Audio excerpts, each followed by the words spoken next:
Hello, everybody. This is Pastor Anderson. It is Tuesday, May 12th.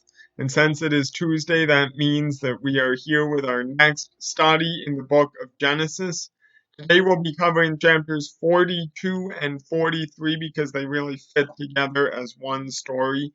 This is the account of the first two visits of Joseph's brothers down into Egypt and all of the testing that Joseph does of them while they are there to see if they are changed men. And so we'll dive into that in just a minute. But before we do, let's go ahead and begin as we always do with a word of prayer. Blessed Lord, you have caused all holy scriptures to be written for our learning. Grant that we may so hear them, read, mark, learn, and inwardly digest them, that by the patience and comfort of your holy word we may embrace and ever hold fast the blessed hope of everlasting life. Through Jesus Christ, your Son, our Lord, who lives and reigns with you in the Holy Spirit, one God, now and forever. Amen. So, reminder, at the end of chapter 41, Joseph was appointed the second in command of all of Egypt. He is in control of this grain gathering project, which is going to help Egypt and ultimately all of the nations of the world get through the 7 years of famine that Pharaoh dreamed and God is bringing about. And so the nations of the world include this young nation of Israel, the family of Jacob that we have seen. Joseph is a part of that family, but you remember he has 11 other brothers, and his father and Leah and his sister Dinah and the whole family is quite large. And so they are running out of food themselves. And they're going to have to come get some in Egypt. And that's where we'll begin chapter 42, beginning at verse 1. When Jacob learned that there was grain for sale in Egypt, he said to his sons, "Why do you look at one another?" And he said, "Behold, I've heard that there is grain for sale in Egypt. Go down and buy grain for us there, that we may live and not die." So 10 of Joseph's brothers went down to buy grain in Egypt. But Jacob did not send Benjamin, Joseph's brother, with his brothers, for he feared that harm might happen to him. Thus the sons of Israel came to buy among the others who came, for the famine was in the land of Canaan. Now Joseph was governor over the land. He was the one who sold to all the people of the land. And Joseph's brothers came and bowed themselves before him with their faces to the ground. Joseph saw his brothers and recognized them, but he treated them like strangers and spoke roughly to them. "Where do you come from?" he said. They said, "From the land of Canaan, to buy food." And Joseph recognized his brothers, but they did not recognize him. Joseph remembered the dreams that he had dreamed of them, and he said to them, "You are spies. You have come to see the nakedness of the land." They said to him, "No, my lord, your servants have come to buy food. We are all sons of one man. We are honest men. Your servants have never been spies." He said to them, "No, it is the nakedness of the land that you have come to see." And they said, "We, your servants, are 12 brothers, the sons of one man in the land of Canaan. And behold, the youngest is this day with our father, and one is no more." But Joseph said to them, "It is as I said to you, you are spies. By this you shall be tested. By the life of Pharaoh you shall not go from this place unless your youngest brother comes here. Send one of you, and let him bring your brother while you remain confined, that your words may be tested whether there is truth in you. Or else by the life of Pharaoh surely you are spies." And he put them all together in custody for 3 days. So here we see Jacob, the patriarch of the family, sending his sons down to Egypt to buy grain. But it's important to note whom he sends. Jacob sends all of his sons except for one, Benjamin.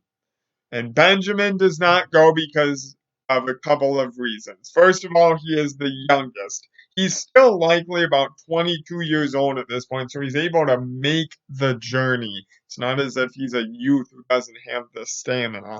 But more importantly, he is the only, in Jacob's eyes, remaining living son of Rachel, his favorite wife, who is dead.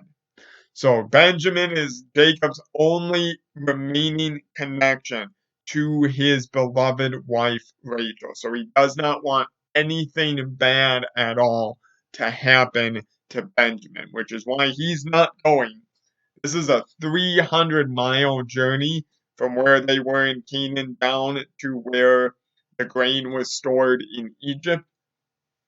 So it would have been a months long journey since they're taking this on foot with their donkeys and carts and whatever else they brought to bring the grain back home. And Jacob is not willing to part with Benjamin for that long. We see that Jacob is still showing preferential treatment, even in all of the different ways that has gone poorly for him in the past. He continues to do it with the son of his favorite wife, Rachel, Benjamin. And so the brothers head on out and they head down to Egypt. Now, Joseph is down there. He is the governor over all of Egypt who is selling to the people of the land. This is a way that he is not only providing food for everyone, but he is making profit for his boss, the Pharaoh, the king of Egypt.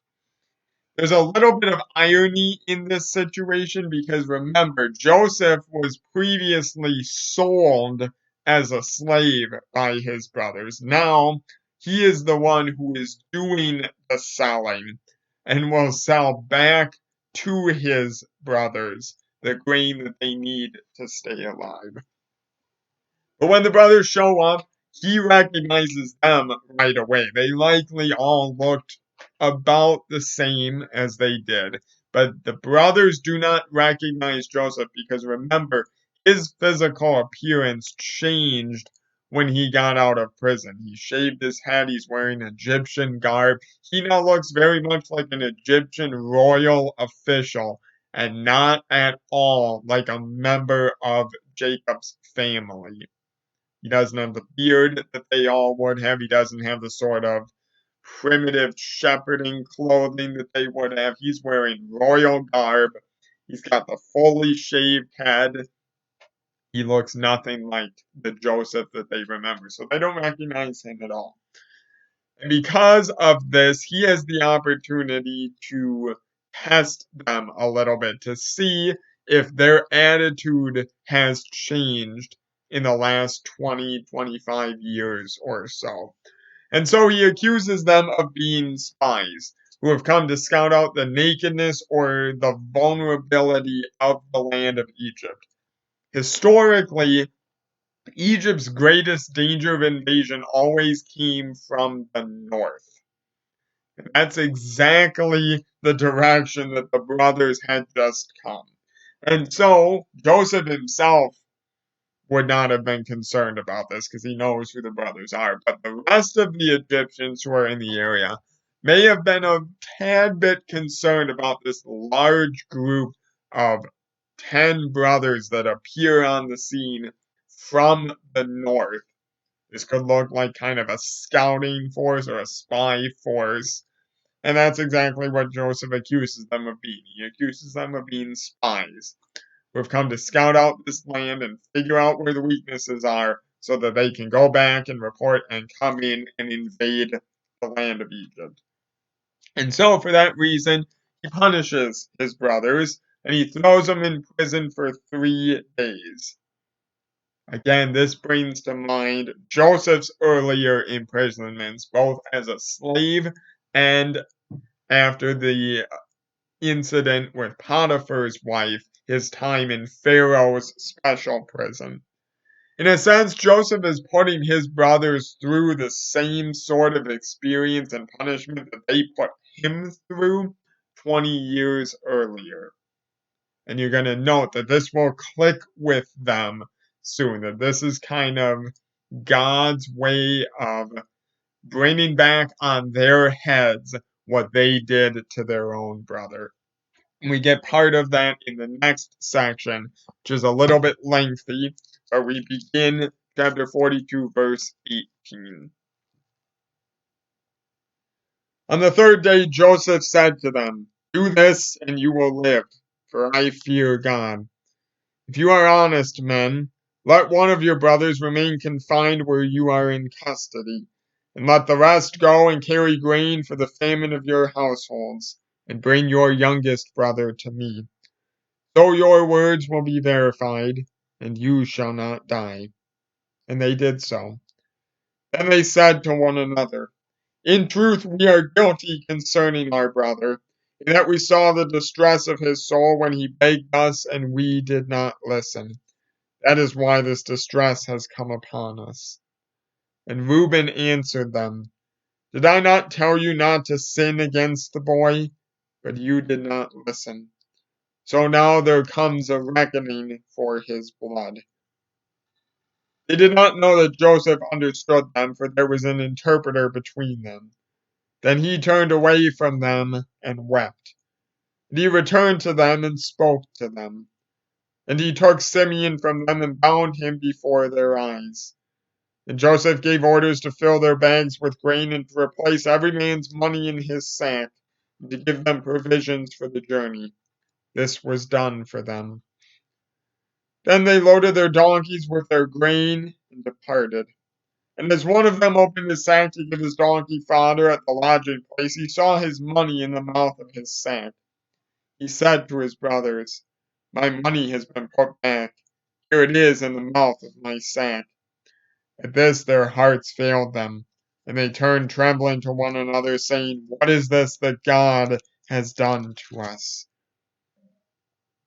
When they came to Jacob their father in the land of Canaan, they told him all that had happened to them, saying, "The man, the Lord of the land, spoke roughly to us, and took us to be spies of the land. But we said to him, 'We are honest men, we have never been spies. We are 12 brothers, sons of our father. One is no more, and the youngest is this day with our father in the land of Canaan.' Then the man, the Lord of the land, said to us, 'By this I shall know that you are honest men. Leave one of your brothers with me, and take grain for the famine of your households, and go your way. Bring your youngest brother to me.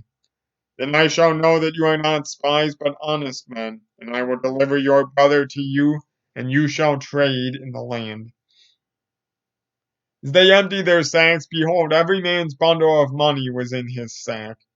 And when they and their father saw their bundles of money, they were afraid. And Jacob their father said to them, 'You have bereaved me of my children. Joseph is no more, and Simeon is no more, and now you would take Benjamin? All this has come against me.' Then Reuben said to his father, 'Kill my 2 sons if I do not bring him back to you. Put him in my hands, and I will bring him back to you.' But he said, 'My son shall not go down with you, for his brother is dead, and he is the only one left. If harm should happen to him on the journey that you are to make, you would bring my gray hairs with sorrow to Sheol.'"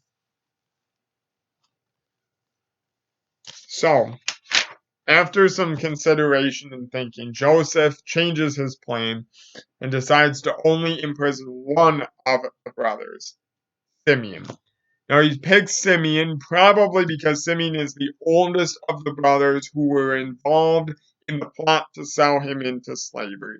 Remember that Reuben did not want to sell Joseph. He had gone somewhere else. The text doesn't tell us where he went, but he was off and away as the selling took place.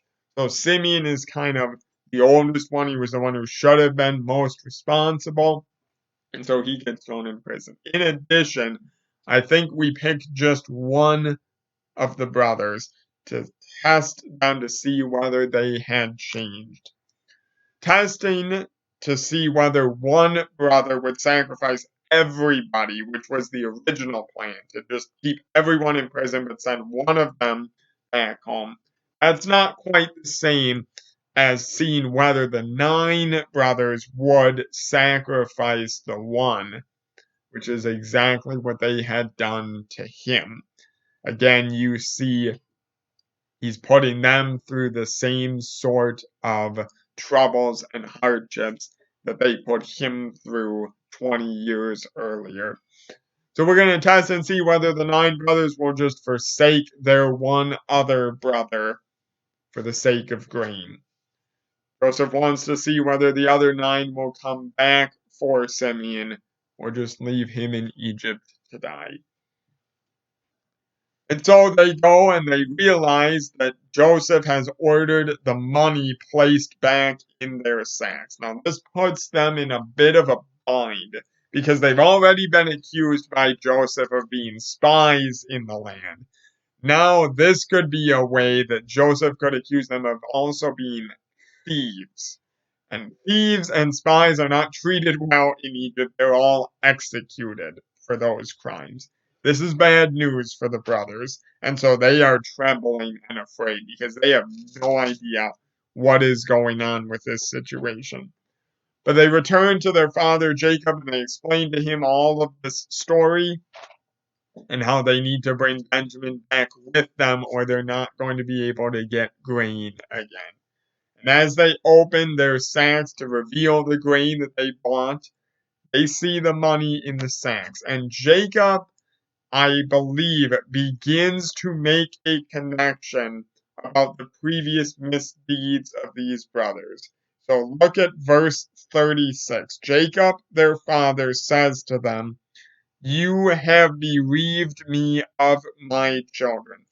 Joseph is no more, and Simeon is no more, and now you would take Benjamin."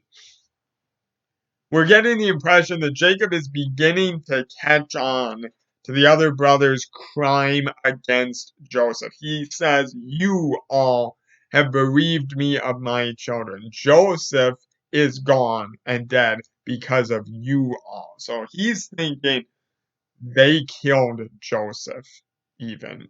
That they created this whole facade and ruse to fool Jacob with the blood on the multicolored coat. And Jacob is realizing, no, they made this up. Now he sees the money in their sacks and he is thinking, oh, they sold their brother Simeon into slavery in Egypt. And this is their profit. So he's beginning to not trust any of his sons except Benjamin because of what he thinks they have done. Now, to be fair, he really shouldn't trust any of his sons except Benjamin because all of the rest of them have shown they're rather untrustworthy. They sold their brother into slavery. They have now what looks like sold Simeon as well as a slave in Egypt. This is not looking good for this family. And so Jacob simply refuses. He says, no, you are not taking Benjamin down there. And Reuben, remember Reuben is in Dad's bad graces because he slept with his father's concubine. So he's always trying to do things to kind of regain status in the family. That's why when Joseph was being sold, Reuben took the high ground and said, don't do this. I will restore him to our father to try to regain good graces. Here, Reuben makes kind of a random rash vow and says, you can kill 2 of my sons if I don't bring Benjamin back to you. This is dumb because there's no way that Jacob would sacrifice 2 of his own grandsons for the sake of Benjamin. This is just, Reuben is not thinking clearly. He's offering something he shouldn't offer, which again shows that Reuben is just not fit to be the firstborn son that receives the inheritance, that receives the messianic blessing that carries on God's promise to his people. that's going to go to somebody else. Reuben is not the sort of character that is going to pass that along. And we'll see in the next section that one of the other brothers will step up as the leader who will wind up carrying on that messianic blessing.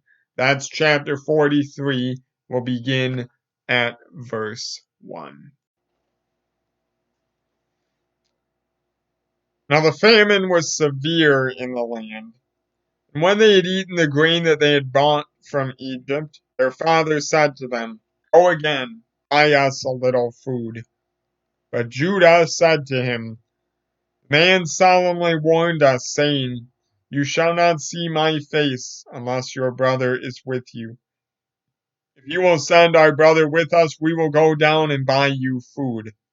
But if you will not send him, we will not go down. For the man said to us, You shall not see my face unless your brother is with you.'" Israel said, "Why did you treat me so badly as to tell the man that you had another brother?" They replied, "The man questioned us carefully about ourselves and our kindred, saying, 'Is your father still alive? Do you have another brother?' What we told him was an answer to these questions. Could we in any way know that he would say, 'Bring your brother down'?" And Judah said to Israel his father, "Send the boy with me, and we will arise and go, that we may live and not die, both we and you and also our little ones. I will be a pledge of his safety. From my hand you shall require him. If I do not bring him back to you and set him before you, then let me bear the blame forever. If we had not delayed, we would now have returned twice." Then their father Israel said to them, "If it must be so, then do this.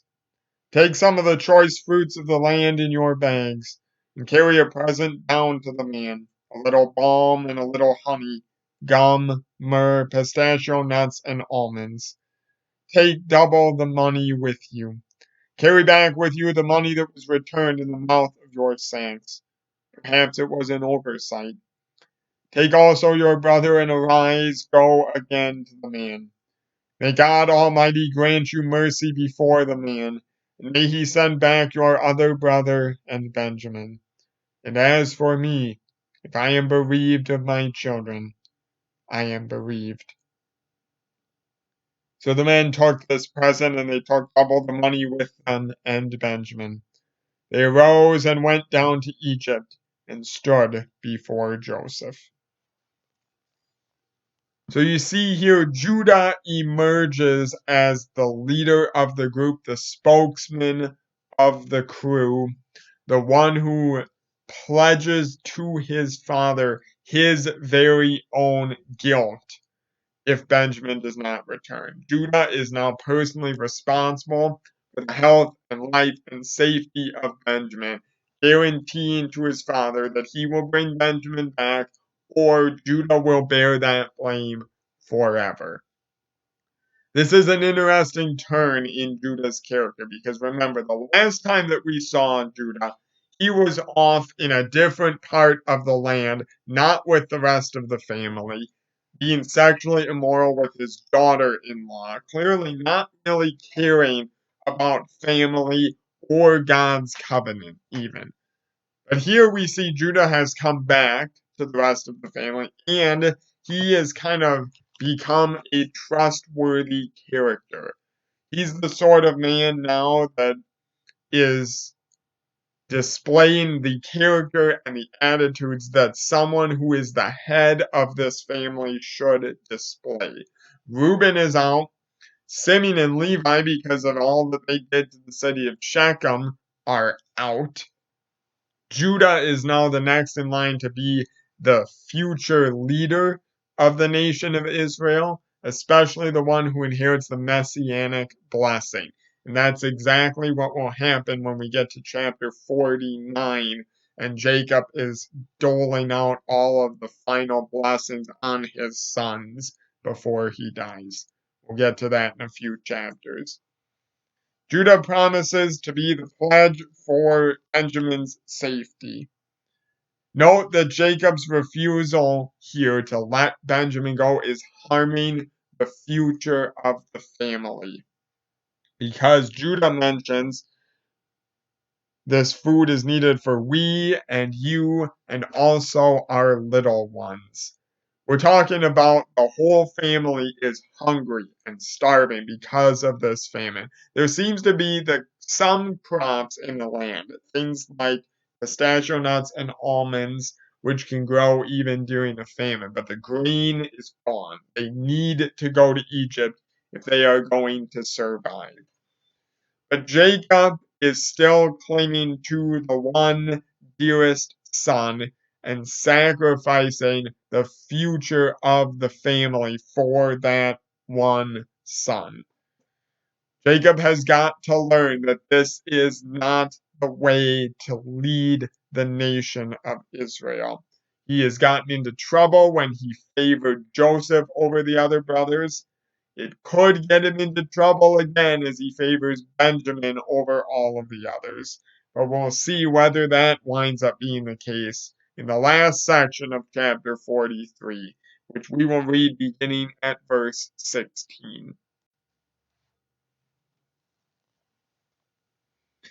When Joseph saw Benjamin with them, he said to the steward of his house, "Bring the men into the house and slaughter an animal and make ready, for the men are to dine with me at noon." The man did as Joseph told him and brought the men to Joseph's house. The men were afraid because they were brought to Joseph's house, and they said, "It is because of the money which was placed in our sacks the first time that we are brought in, so that he may assault us and fall upon us to make us servants and seize our donkeys." So they went up to the steward of Joseph's house and spoke with him at the door of the house and said, "Oh, my lord, we came down the first time to buy food. And when we came to the lodging place, we opened our sacks, and there was each man's money in the mouth of his sack, our money in full weight. So we have brought it again with us, and we have brought other money down with us to buy food. We do not know who put our money in our sacks." He replied, "Peace to you. Do not be afraid. Your God and the God of your father has put treasure in your sacks for you. I received your money." Then he brought Simeon out to them. When the man had brought the men into Joseph's house and given them water, and they had washed their feet, and when he had given their donkeys fodder, they prepared the present for Joseph's coming at noon, for they heard that they should eat bread there. When Joseph came home, they brought into the house to him the present that they had with them, and bowed down to him to the ground. And he inquired about their welfare, and said, "Is your father well? The old man of whom you spoke, is he still alive?" They said, "Your servant our father is well. He is still alive." They bowed their heads and prostrated themselves. And he lifted up his eyes and saw his brother Benjamin, his mother's son, and said, "Is this your youngest brother, of whom you spoke to me? God be gracious to you, my son." Then Joseph hurried out, for his compassion grew warm for his brother, and he sought a place to weep. And he entered his chamber and wept there. Then he washed his face and came out. And controlling himself, he said, "Serve the food." They served him by himself, and them by themselves, and the Egyptians who ate with him by themselves, because the Egyptians could not eat with the Hebrews, for that is an abomination to the Egyptians. And they sat before him, the firstborn according to his birthright, and the youngest according to his youth. The men looked at one another in amazement. Portions were taken to them from Joseph's table, but Benjamin's portion was 5 times as much as any of theirs. And they drank and were merry with him. So the brothers are concerned, of course, that they have been brought into Joseph's house to be accused of thievery and to be made into slaves in Egypt. So they complain to the steward, the head of Joseph's household, about the money. They explain their whole story. The money was left in the bag. They brought it back. They brought more money to buy more grain. They are innocent of thievery. And the steward's response is that the God of their father has put this treasure into their sacks and that he has received money for their previous purchase. So this is interesting. Joseph has set this up. Joseph himself must have paid for the brothers' grain out of his own pocket, his own treasury. And then he has instructed his steward, this native Egyptian, who would know nothing of the God of Jacob, the God of Israel, to respond in this way. This should have tipped the brothers off that they were dealing with somebody who knows of the God of Israel, but their spiritual state is still dimmed at this point. They are not thinking in spiritual terms. They don't have a strong relationship or connection to the God of their father, which is why he refers to God primarily as the God of your father. And so they are welcomed into the house. They receive water, they wash their feet, their donkeys are fed, they are waiting in the house for Joseph. And eventually they come in. Joseph greets them all. They all bow down to the ground. This is an instance where they are fulfilling that dream that Joseph had so many years ago, where the sun, the moon, and the stars would bow down to him, where the sheaves of grain would bow down to him. This is a fulfillment of that prophecy. We are still waiting for his father and mother and the other kids to bow down to him. But right now, his brothers are fulfilling that prophecy. Joseph is then overwhelmed with compassion for his closest full-blood brother, Benjamin, and has to go out and weep. He doesn't want to reveal himself just yet, but he feels that sort of love and compassion for his brother, and we hope that his other brothers feel that same sort of love and compassion for both Joseph and Benjamin. This is part of the test. And so Joseph sits the brothers around their own table in a very specific way. He sits them around in order of their birth. This is something that neither the Egyptian steward nor, in the brothers' minds, the second in command of Egypt, should have been able to know. But it's perfectly in their birth order. Reuben is first, Benjamin is last, everybody else in between. And so they are amazed that this is happening. They are beginning maybe to expect that something is up here. And at the meal, Benjamin receives 5 times as much from Joseph's table as any of the rest of the brothers. Joseph is showing Benjamin preferential treatment to see if his brothers will hate Benjamin and that preference in the same way that they previously hated him. They do not. There's no record of them feeling hatred in their hearts or grumbling against Benjamin and this extra food that he receives. So this shows that the brothers have indeed changed. Their attitude has transformed in the last 20 years, and that's a good thing. But there is one more test. This is going to be the hardest test of them all for the brothers, and it will verify whether or not Joseph's first impressions are correct, that the brothers have changed in these 20 years. The brothers right now are feeling pretty good. They are eating with Joseph, they are drinking, they are merry with him, but that will turn in the next chapter, chapter 44, where Joseph will test his brothers around their devotion to their father and to their youngest brother, Benjamin. That story and the greatest reveal of Joseph's identity will be the text for our study together next week. For this week, I remind you, if you have any comments or questions on this study, feel free to throw them in the comments section below this video, or give me a call here at the church and we can discuss those things together. A reminder that tomorrow morning there will be a study that will come out on the Gospel of Matthew, a portion of chapter 12. We'll work through that together tomorrow.